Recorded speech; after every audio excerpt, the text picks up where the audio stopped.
seven heavens or seven hells, depend on the nature of this mental emotional energy. So, but it's all impersonal because the jiva is not really there to say this is my karma. You understand?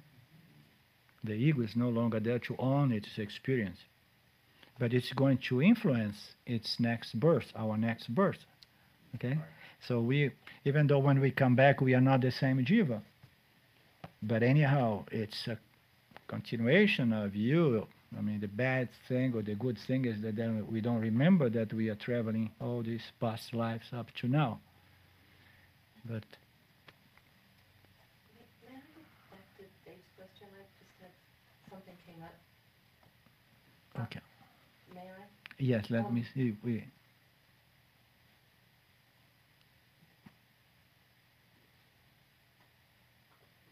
My knowledge about not fearing death, or knowing, the knowledge that I know about Right. it. It seems to me that experiences with people dying has helped me understand that and really see my progression on letting go of my own fear of it. Right. So my question is, oh, You don't have to get too close. okay. My question is,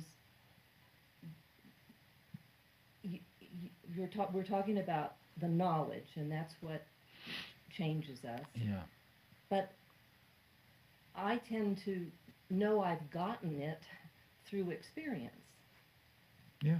And would you talk to that? Well, that's what I said before. Experience can be a container from which true knowledge can be extracted, or wisdom, relative knowledge, because knowledge is knowledge, and knowledge of phenomenal experience and can be wisdom or can be misapprehension or total non-apprehension or mistaken understanding of what's going on.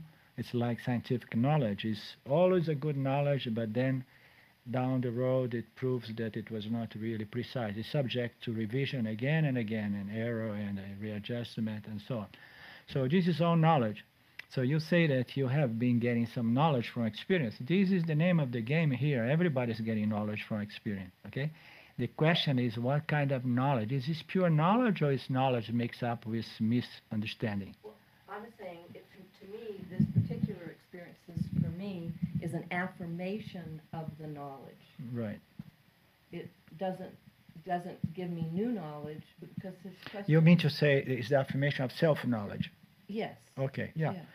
Yeah, you can have good insights into the nature of the self. A lot of people know that they are the self, and the question of knowing that yourself, that this knowledge has to be so firm and always present, that every time you are challenged by adversities or bad karma, the knowledge neutralizes that first reaction of the jiva that, ooh, not this, you know what I mean? So that makes the difference. It's a full assimilated self-knowledge that can all the time be with you to neutralize, adversities. And dealing with people dying is a good experience, because we get shocked when people close to us die, because it reflects back to us, exposes our own mortality, So it's a good practice to see that, one day I will go, it develop, one naturally begins contemplate, the impermanent nature of this body-mind, and it may help to understand better that, but I'm something that is not this body-mind, especially if you have been exposed to Vedanta already. Shall we move on with the text, or we'll... We got some questions. This is just quick, but I've heard that that when the knowledge is firm, that's when it's in your booty, and it's just that's when it's solid and it just doesn't come and go. Yeah. Would you say that? I say, for example, you have any doubt that you are a woman and not a dog? No? I mean, you are a being. You are living being, okay? You have consciousness going through that body and those eyes, those sense organs, and every other animal also has that. what makes you be so sure that you are not a dog or a cat? Right? So if anybody would challenge you and start say, hey, I see a beautiful cat, and this idea that you're a woman, it's just crazy, you know? And they take you on the street and say, no, now you're my pet. You know, I mean, you will never fall for that because you are fully convinced that you are a woman. You are a human being. You are a woman. So knowledge, self-knowledge, when it's hard and fast, when it's firm and always good, is the knowledge that people can come and say, hey, you're going to die. And they'll say, hey, I'm not going to die. You know, I know that what I am is not going to die. This body is just an object within the scope of my own being. I don't die. It's as you have a full confidence in the knowledge, the same way you have a full confidence in the fact that you are a human being rather than a cat. You understand? This is hard and fast knowledge. Good to know that you are not a cat. Good to know that it'll be that clear. Yeah, I mean that's why we have Vedanta and we have meetings like this one that we expose our doubts and our questions, because the whole thing is to clarify those suspicions we still hold. That no, I mean, what is this talk that I will never going to die? What is this talk that I'm not the body? You know, and the mind, you know. So it takes some time, and we cannot be convinced without pure logic. Every religion structure in the world has beautiful norms of conduct, say don't do this, don't do that, because it's for the good of the overall, for the society and so on. You know, don't do anything bad to others that you don't want to be done to you. Everybody knows that it's a basic dharmic concept building in every religion structure.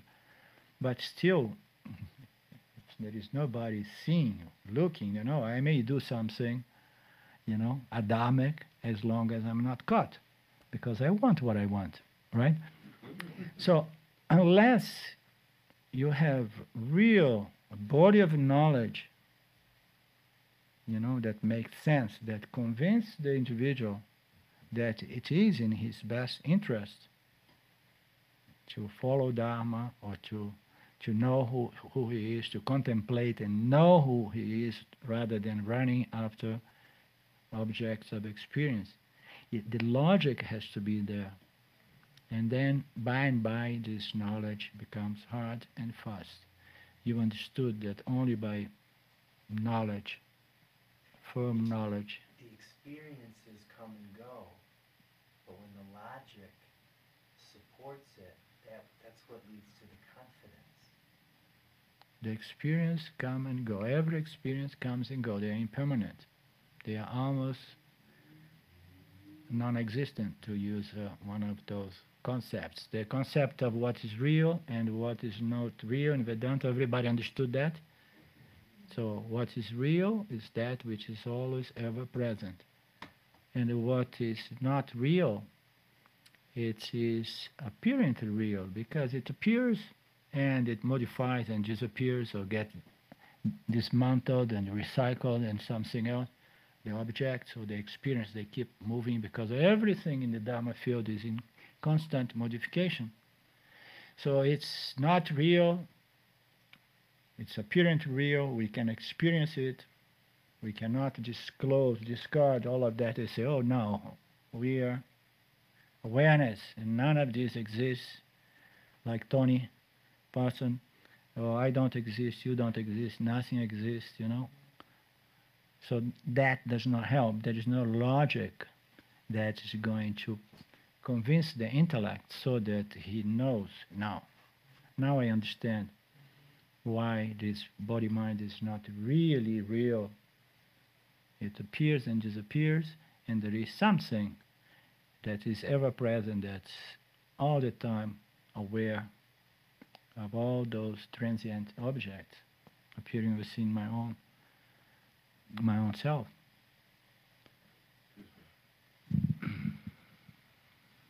To have the knowledge really be firm, I am following the practice of saying that I have to go ahead and not only, have access to that knowledge when challenges or come up, but also when, objects that bring happiness Of come course, up. of course. There is. I often like to say in reference to that Kama Yoga is the most important, the most powerful purifier of the mind, because Kama Yoga is going to be producing Punya Karma, which is good karma. Good karma can be translated as favorable circumstance of life. When life is good, the mind relaxes. When the mind relaxes, the mind is fit for contemplation, into the nature of the self, but with the aid of the scriptures. You understand? The mistake that most of us make is that when the mind is sattvic, when the mind is good, circumstances are good, the karma is good, I'm enjoying good karma, life is good, mind is relaxed, and then let me enjoy this sattva guna, We want to enjoy. And when the mind is in that condition, experience goodness, is when it's most fit for self-contemplation. In fact, when the mind is disturbed by bad karma, it's very difficult to contemplate. Therefore, we say that the mind has to be purified in a way that is predominantly sattvic, calm. The heart and the mind are in a good shape. The mind is focused and relaxed and clear, and the heart is not emotionally disturbed, having those anxieties and so on.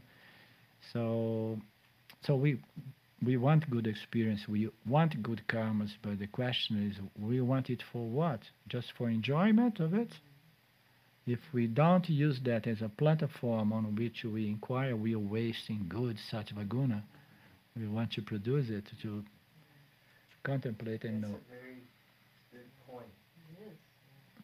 Yeah, Yeah. not to waste the sattvic Yeah, guna yeah, and just the enjoyment Yeah. of the experience yeah. versus using it as a platform for Absolutely, something. yeah. That's beautiful. Yeah, Arlindo. that's why Kama Yoga is so important. Kama Yoga is going to produce Punya Karma and a mind that is fit for contemplation. How we doing with the time? We have about 5 minutes left in this first Okay. session. Okay. Sattva-guna. So anybody and anybody has a problem with desire? We're going to 11:15. First part of the first session. Anybody has any problem with desire? Desire is not a bad guy. Desire is part of life. The problem with desire is if we have desires which are not in harmony with the field, which are not in harmony with Dharma, in harmony with the balance of life, we are going to have a desire that is going to be detrimental. That's a difficult one. To the environment and to others and to myself, because I'm going to develop bad karma. I'm going to develop sense of remorse, guilty, and anxiety. Oh my God, if somebody discovered that I did that, and so on.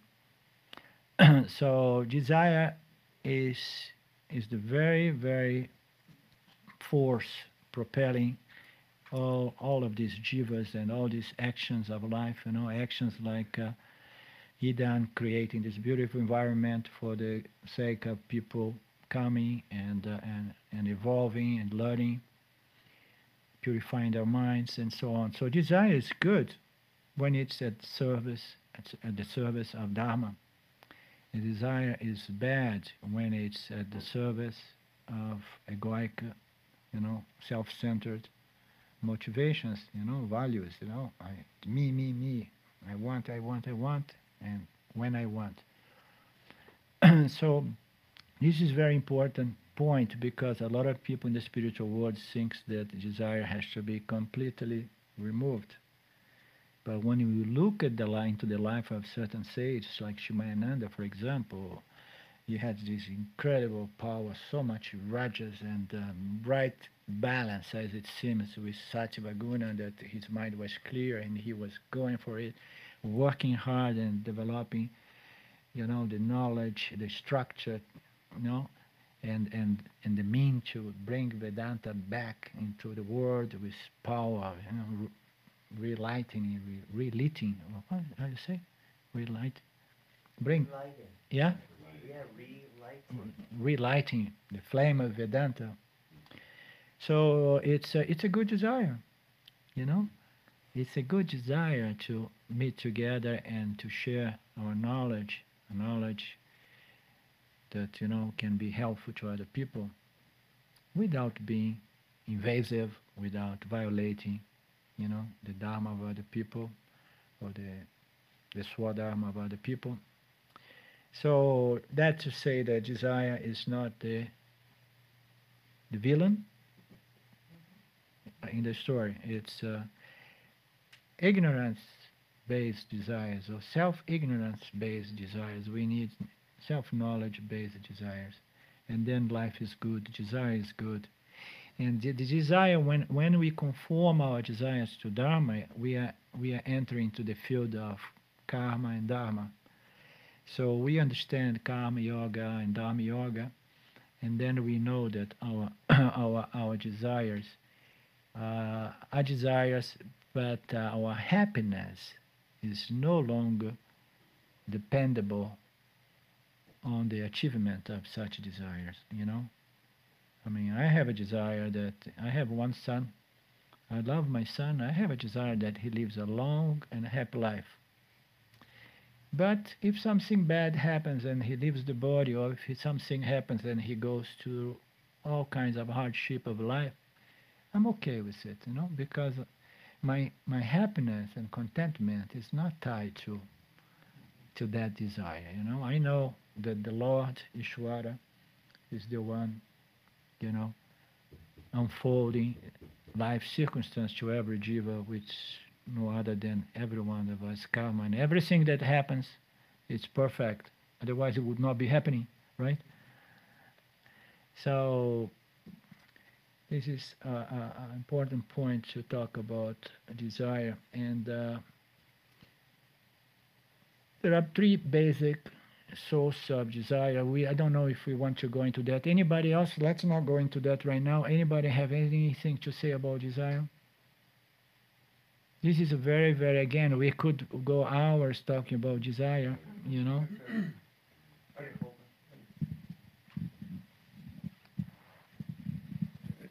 I think what I'm hearing too is desire is to be good and bad. So good desires, or ones that are on purpose for your dharma, and those that are not.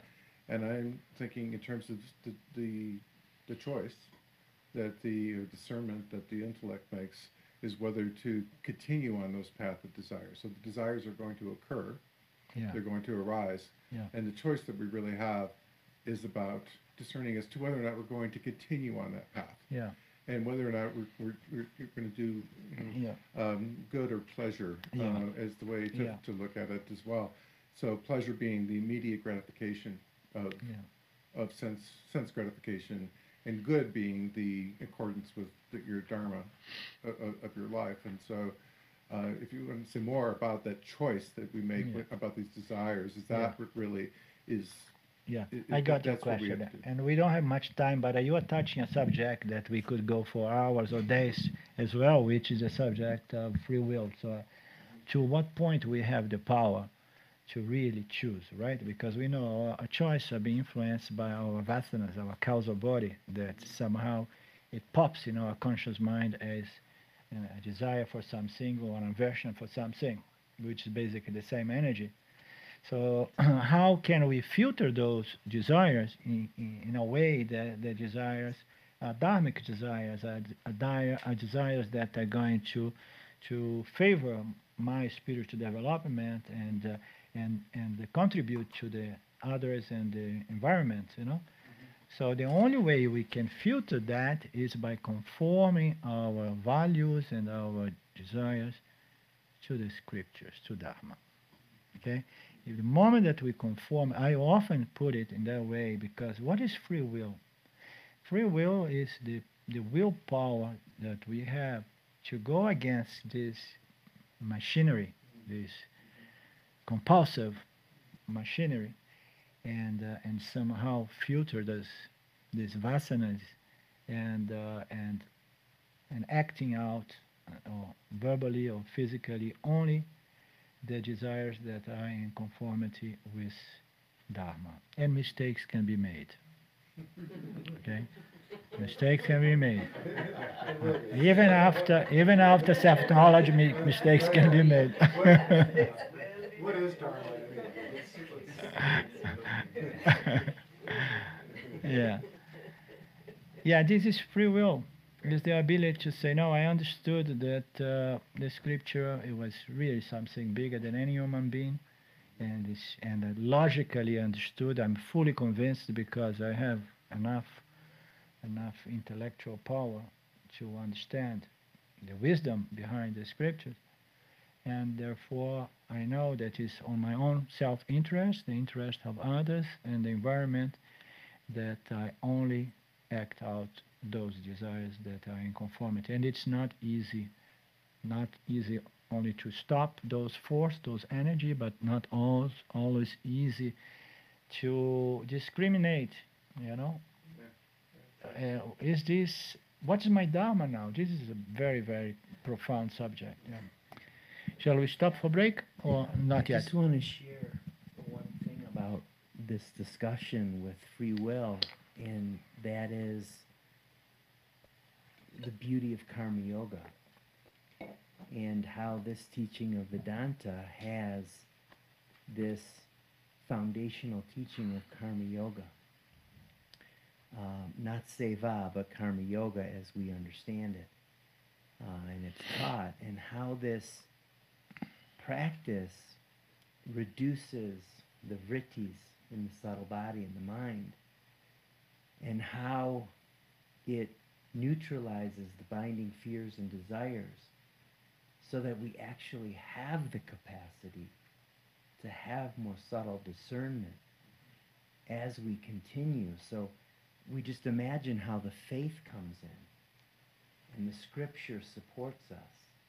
And then as we practice karma yoga, our ability to make choices in alignment with our swadharma and the greater dharma just improves. And so it's this beautiful, positive feedback loop that allows us to have greater discernment and make more aligned choices that lead to more clarity, and then greater discernment, and then greater action. And so this whole samsara chakra can go either in a hugely positive way, or it can go in a hugely negative way. So that's what I wanted to share about free will. When we begin the journey, I might not be able to execute regular and consistent good choices. And I can forgive myself for that. But as I continue on, my abilities will just get better and better. My understanding and my discernment. Very well said. Very, very nicely said. Yeah. So what I'd like to say to the people on live stream is we had some technical difficulties and intermittent internet for the first section. So we apologize. We're going to see, usually the camera captures what wasn't sent on the internet, so we'll be able to piece together and share what was missed. But we just wanted to let you know that we're aware of this, that we worked through it. We apologize, and we're grateful that you're with us. And we're going to reinitiate. We're going to take a break for 15, 20 minutes, and then we're going to reinitiate in about 20 to 25 minutes. So you out there in the globe, thank you for joining us, and We'll be back very soon. Okay, thank you.